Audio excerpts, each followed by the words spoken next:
Lambies and lasses. If you live in the Harris Branch neighborhood in Austin, Texas, my name's Anthony, and I'm your neighbor. Just wanted to put a quick video together to cover the Harris Branch Residential HOA meeting in March of 2022. This will be a pretty quick recap. So, as usual, these HOA meetings happen every third Thursday of the month. This one was a HOA member community meeting. They normally send out a mailer and email addresses. Again, if you're not signed up on Town Square, I'll put a link right here so that way you can go sign up. You should have an account already created if you're a homeowner in the neighborhood. If not, reach out to Raquel with Goodwin and she can give you that account.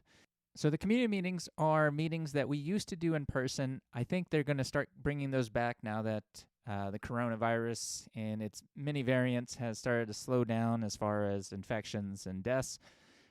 They are planning on doing those in the new amenity center that's being built over there by the pool off Harris Branch Parkway. That is part of the office building where Raquel will be housed at. I believe she's going to be there 4 days a week. They haven't really worked out her schedule yet, but at this point, we're waiting on the City of Austin permitting for occupancy, as well as some tiny little things in there regarding what the builder needs to go back in and fix. And right now, the board and the builder and the designer that we had hired to help us with that are still working out those fine details. I know it's been a long journey. Everyone on the board is ready for this building to be done. It was started before I had even been on the board over, 5 years ago now. So it's been a long journey, and a lot of things played into the delay, weather, the pandemic, shortages in construction companies. We can tell you we tried to get many bids. Unfortunately, it was such a small build that we only got, I believe, 2. So it was kind of almost hard to get someone to come out and even build this building. So that being said, the meeting was started at 6:30. There was a lot of homeowners on it because it was a community meeting. It was done it was done through Zoom.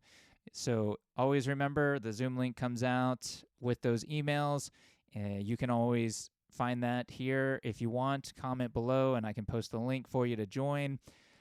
And it starts off, they welcomed everybody. Mike is the president, kind of sets up the stage for how things are going to go. The homeowners forum in this particular instance, and in most, if not all, community meetings, they move the homeowners forum to the end of the meeting just because we have so many people, and this is ideally intended to show everybody what we go through or what they go through rather on the board.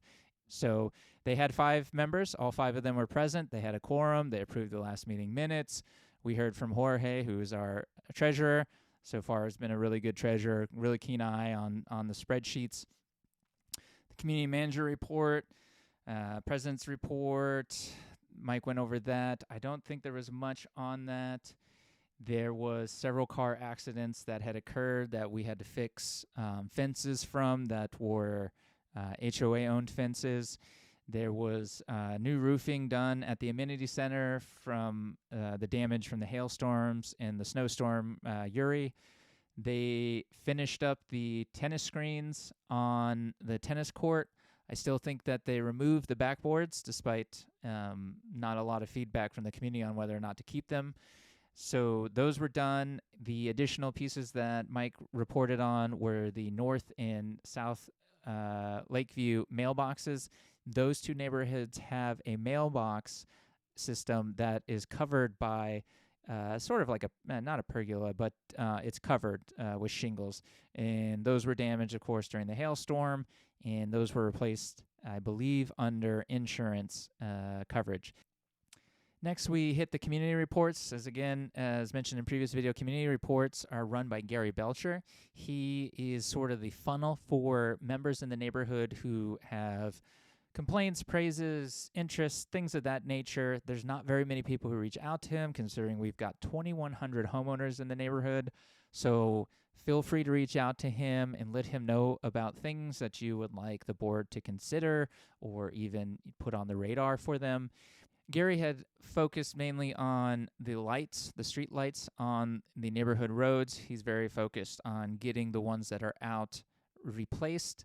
Difficult in the sense that we are split down the Harris Branch Parkway with Bluebonnet managing the ones on the right, but they're paid for by a City of Austin, and City of Austin managing the ones, Bluebonnet's east of Harris Branch Parkway, and the City of Austin is west of Harris Branch Parkway. However, City of Austin pays for both sides. Something to consider. I know the neighbors that I live around in my area, we're not big fans of the streetlights around us because we're part of the Dark Skies Project. You might notice if you ever go down our road, there's a lot of red lights and not bright white lights that interfere with the wildlife in the neighborhood. And we recognize that when those streetlights are out in our area, at least, we get to enjoy the Milky Way and see stars and see by the natural light of the moon instead of the washed out, creepy yellow or the unnecessary bright light of the LEDs. But some homeowners feel that they need those on all the times at night for their idea of security. So that is something that Gary has been kind of leading down and asking Raquel to put together a map so that way homeowners can easily identify lights and then notify either Bluebonnet or the City of Austin to repair or replace those. Something else that came up during the neighborhood representatives report from Gary, which I know on here it says Mike, but Gary Belcher is the one running it currently, is there is complaints about homeowners' fences along the St. Marin Road. They're not necessarily standardized, and of course, they're all at different ages. However, those are all owned by individual homeowners, so they're all susceptible to conditions that those homeowners are going through.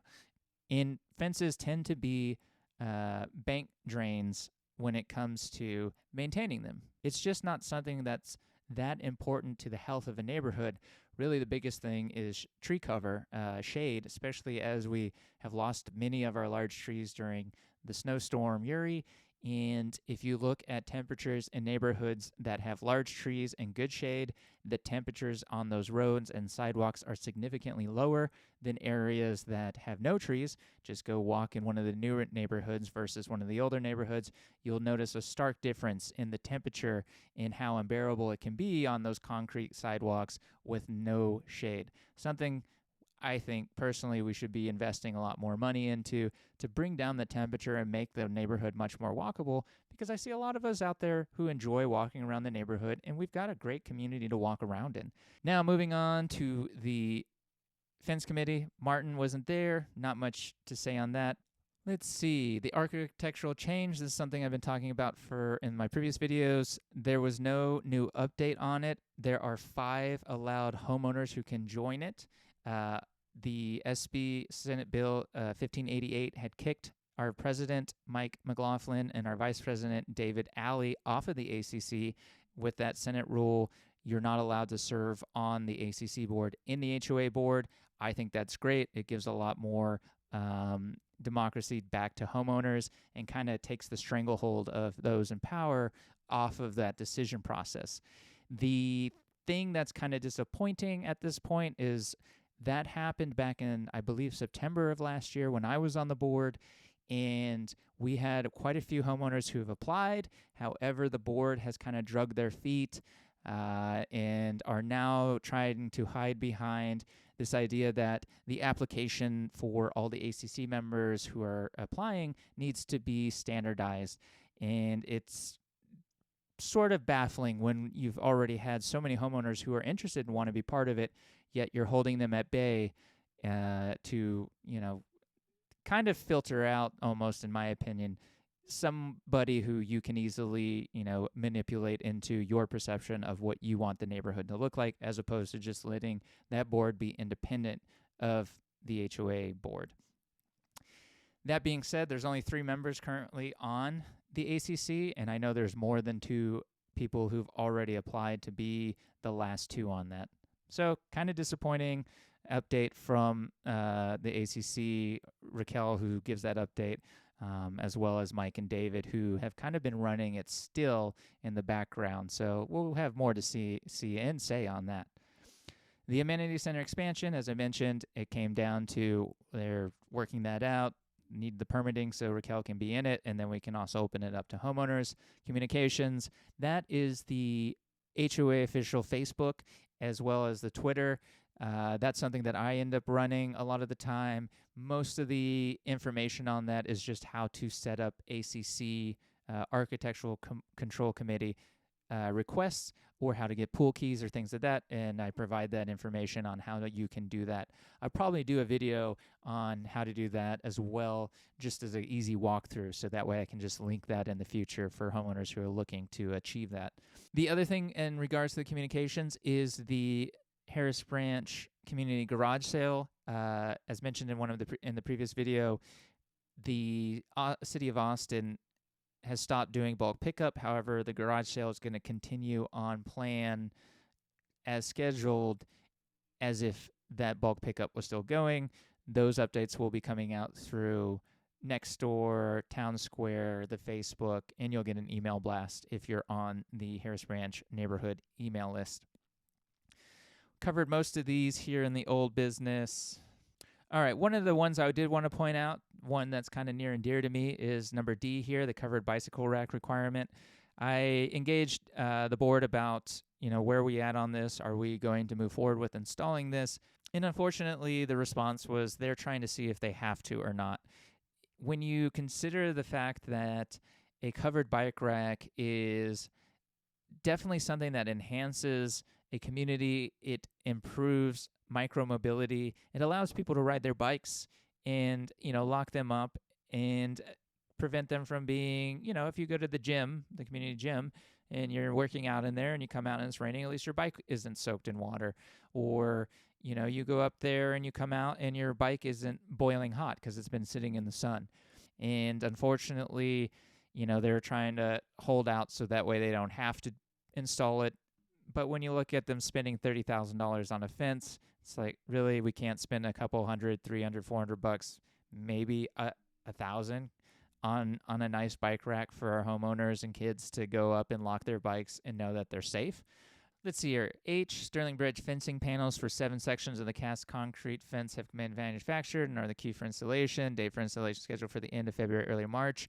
According to the board, Raquel, the community manager, that has been completed, so that's good to go. We're going to skip these. I, enhanced yard sale signs have been ordered by community manager. Signs for major intersections will require 5 signs. I has been completed as well. They have the new, much more transportable signs that they're going to put up at the ends of Harris Branch Parkway to get a little bit more traffic than the one metal sign that we had previously. All right, J, pool fence repairs are moving forward as warranty repairs subsequent to Viking fence leadership determining that fence panels, posts, and concrete footers need to be replaced. Warranty work in progress. A one slope panel was used but not consistent with fence panels installed. Community manager will continue to monitor. That is in progress still, according to them. K, the motor for the amenity center fountain pump, there's nothing new. They're still working on that. L, that again was mentioned earlier in the community representative reports by Gary. In the amenity center rental, pending completion of the building, nothing new there. In amenity center trash area fence repairs partially complete, not to satisfaction. Community manager will oversee completion. These, according to Raquel, have been completed, so those are good to go. O, fence accidents by cars leaving the roadway.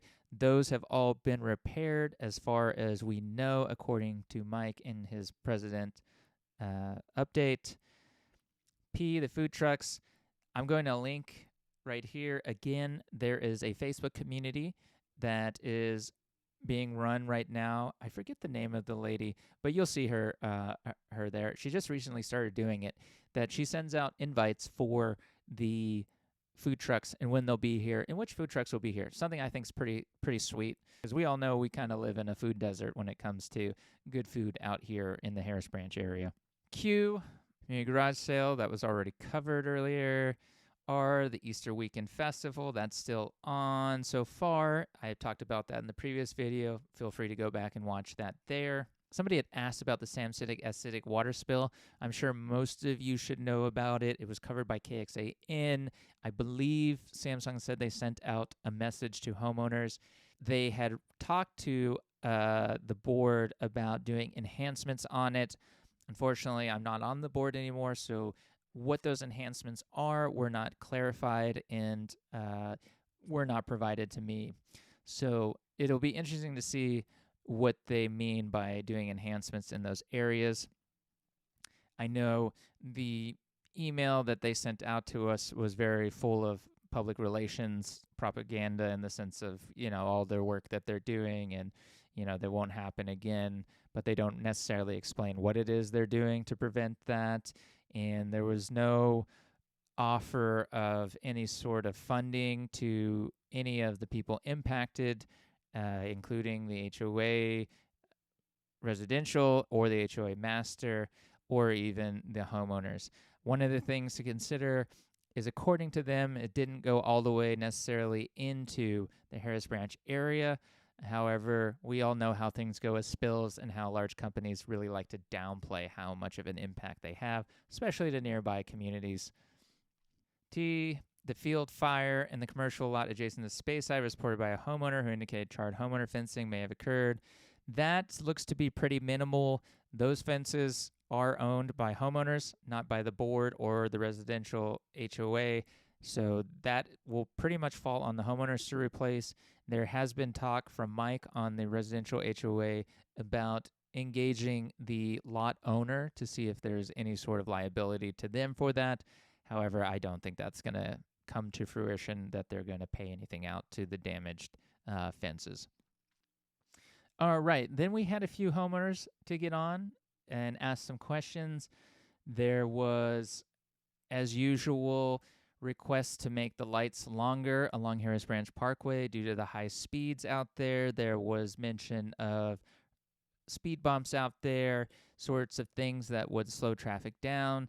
Something to consider is Parmer is owned by TxDOT, so if you have any issues with Parmer traffic or traffic lights out there, you need to contact TxDOT. Harris Branch Parkway is owned by the City of Austin. If you have any questions or complaints about that road, you need to contact 311. Something to consider: the speed limit on Harris Branch Parkway does not allow for speed bumps.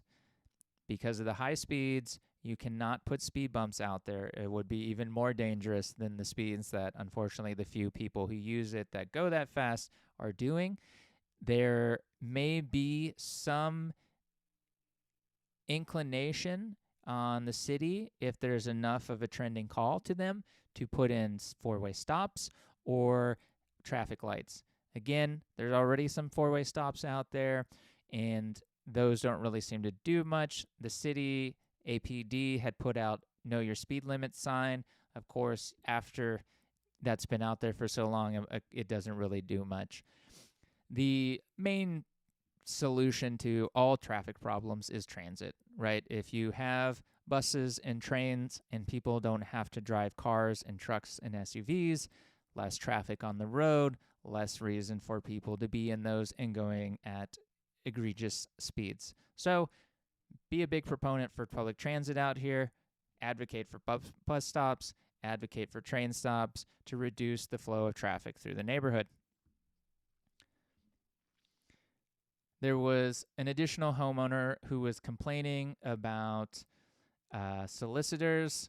Unfortunately, there's not much you can do about that other than tell them to go away. I always politely just tell them, no, I'm not interested. No need to be aggressive or rude to them. They're, of course, just out there doing their job, trying to make ends meet. And yes, I know there are plenty of signs that are up, but understand that the people who are asking you are being driven by their managers and their company owners to disregard that. So if you want to take your anger and frustration out on solicitors, get a card and go to the management. Don't take it out on the people who are out there in the streets trying to make ends meet. Additionally, there was a homeowner who was concerned about a homeless person. Homeless people despite the narrative that they're terrible human beings and they are murderers and rapists and drug addicts and all these things, are not something to necessarily be afraid of.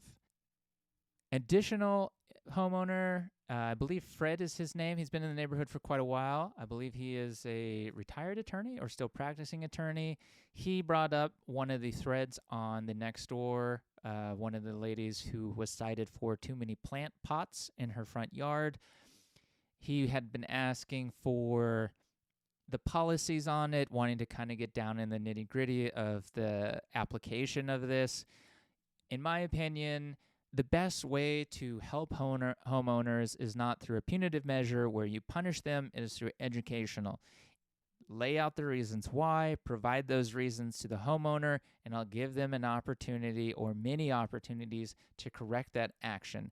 I think we as a community don't really have a lot of say in what we have to follow in our CC&Rs, and that's by design by the developer and the state and the developers association that built these communities, and leaves a lot of that power in the hands of the developer, then i.e. the HOA.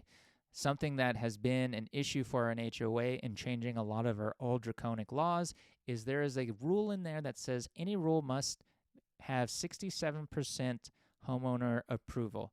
Now you can imagine at 2,100 people, that is a lot of homeowners you would have to get to sign on to that. Now, that isn't to say it's not possible. We could get rid of that rule, and we could do it in the same way that we do elections. The HOA elections require a quorum of the community. Now, what they do, and I've been part of these elections, is they leave the meeting open until they hit quorum. So you could use the election buddy that we used recently for the HOA meetings, and you could put that out to all homeowners and leave it open until you have a quorum of homeowners to vote on, do we want to keep that rule that's holding us back, or do we want to get rid of that rule so we can start making new rules that apply in 2022? It's very easy to do.